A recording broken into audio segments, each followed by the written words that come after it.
राधे राधे भक्तों। साल की पहली एकादशी है सफला एकादशी, जिसका मुहूर्त वगैरह मैं सब पहले ही डाल चुकी हूँ। आप मेरी वीडियो ज़रूर देखिएगा जाकर।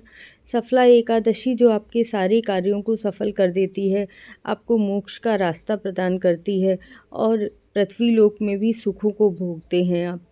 तो सारी परेशानियाँ, सारी कठिनाइयाँ दूर हो जाती हैं इस व्रत को करने से।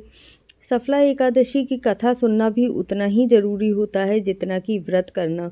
अगर आप कथा को ही सुन लेते हैं तब भी आपके सारे कार्य पूर्ण हो जाते हैं।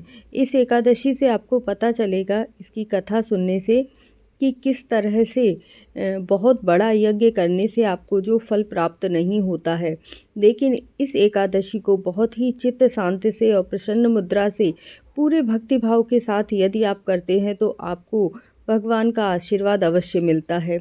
चैनल को सब्सक्राइब कर लीजिएगा और वीडियो को पूरा देखिएगा, क्योंकि कथा हमेशा पूरी ही देखनी चाहिए। बेल आइकन ज़रूर दबाइएगा जिससे कि नोटिफिकेशन आपको मिलता रहे। चलिए कथा प्रारंभ करते हैं। महाराज युधिष्ठिर ने पूछा, हे जनार्दन, पौष कृष्ण एकादशी का क्या नाम है? उस दिन कौन से देवता का पूजन किया जाता है, आप मुझे बताइए। भक्त बत्सल भगवान श्री कृष्ण कहने लगे कि धर्मराज, मैं तुम्हें स्नेह के कारण तुमसे कहता हूँ कि एकादशी व्रत के अतिरिक्त मैं अधिक से अधिक दक्षिणा पाने वाले यज्ञ से भी प्रसन्न नहीं होता हूँ, अतः इसे अत्यंत भक्ति और श्रद्धा युक्त करें। हे राजन, द्वादशी युक्त पौष कृष्ण एकादशी का महात्म्य तुम एकाग्र चित्र होकर सुनो।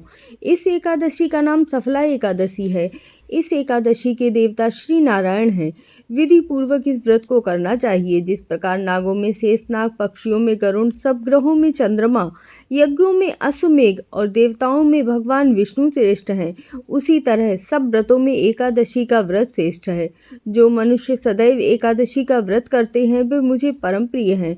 अब इस व्रत की विधि कहता हूँ। मेरे पूजन के लिए ऋतु के अनुकूल फल, नारियल, नींबू, नैवेद्य और 16 वस्तुओं का संग्रह करें। इस सामग्री से मेरे पूजा करने के बाद रात्रि जागरण अवश्य करें।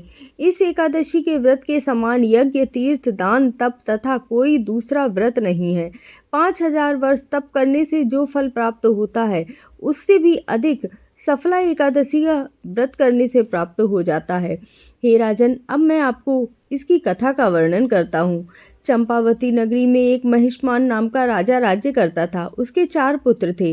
उन सब में लुम्पक नाम वाला बड़ा राजपुत्र महापापी था। वह पापी सदा पर स्त्री और वैश्यागमन तथा दूसरे बुरे कार्यों में अपने पिता का धन नष्ट किया करता। सदैव ही देवता, ब्राह्मण, वैष्णवों की निंदा किया करता। जब राजा को बड़े पुत्र के ऐसे कुकर्मों का पता चला तो उन्होंने उसे अपने राज्य से निकाल दिया। तब वह विचार करने लगा कि मैं कहाँ जाऊँ और क्या करूँ। अंत में उसने चोरी करने का निश्चय किया। दिन में वह वन में रहता और रात्रि को अपने पिता की नगरी में चोरी करता तथा प्रजा को तंग करने और उन्हें मारने का कर्म करता। कुछ समय पश्चात सारी नगरी भयभीत हो गई। वह वन में रहकर पशु आदि को मारकर खाने लगा। नागरिक और राज्य के कर्मचारी उसे पकड़ लेते, किंतु राजा के भय से उसे छोड़ देते। वन के एक अति प्राचीन विशाल पीपल का वृक्ष था। लोग उसकी भगवान के समान ही पूजा करते थे। उस वृक्ष के नीचे वह महापापी लुम्पक रहा करता था। इस वन को लोग देवताओं की क्रीड़ा स्थली मानते थे। कुछ समय पश्चात पौष कृष्ण पक्ष की 10वीं के दिन वह वस्त्रहीन होने के कारण शीत के चलते सारी रात्रि सो नहीं सका। उसके हाथ पैर अकड़ गए। सूर्योदय होते होते वह मूर्छित हो गया। दूसरे दिन एकादशी के समय सूर्य की गर्मी पाकर उसकी मूर्छा दूर हुई। गिरता पड़ता वह भोजन की तलाश में निकला। पशुओं को मारने में वह समर्थ नहीं था, अतः पेड़ के नीचे गिरा हुआ फल उठाकर वापस उसी पीपल के वृक्ष के नीचे आ गया। उस समय तक भगवान सूर्य अस्त हो चुके थे। वृक्ष के नीचे फल रखकर कहने लगा, हे भगवान, मैं आपको ये फल अर्पण करता हूँ, आप इससे तृप्त हो जाइए। उस रात्रि को दुख के कारण रात्रि में नींद भी नहीं आई। उसके इस उपवास और जागरण से भगवान अत्यंत प्रसन्न हुए। उसके सारे पाप नष्ट हो गए। दूसरे दिन प्रातः एक अति सुंदर घोड़ा अनेक सुंदर वस्तुओं से सजा हुआ उसके सामने आकर खड़ा हुआ। उस समय आकाशवाणी हुई कि हे राजपुत्र, ऋषि नारायण की कृपा से तेरे पाप नष्ट हुए हैं। अब तू अपने पिता के पास जाकर राज्य प्राप्त कर। ऐसी वाणी सुनकर वह अत्यंत प्रसन्न हुआ और दिव्य वस्त्र धारण करके भगवान आपकी जय हो कहकर अपने पिता के पास गया। उसके पिता ने प्रसन्न होकर उसे समस्त राज्य का भार सौंप दिया और वन का रास्ता लिया। अब लुम्पक शास्त्रानुसार राज्य करने लगा। उसके स्त्री पुत्र आदि सारा कुटुंब भगवान नारायण का परम भक्त हो गया।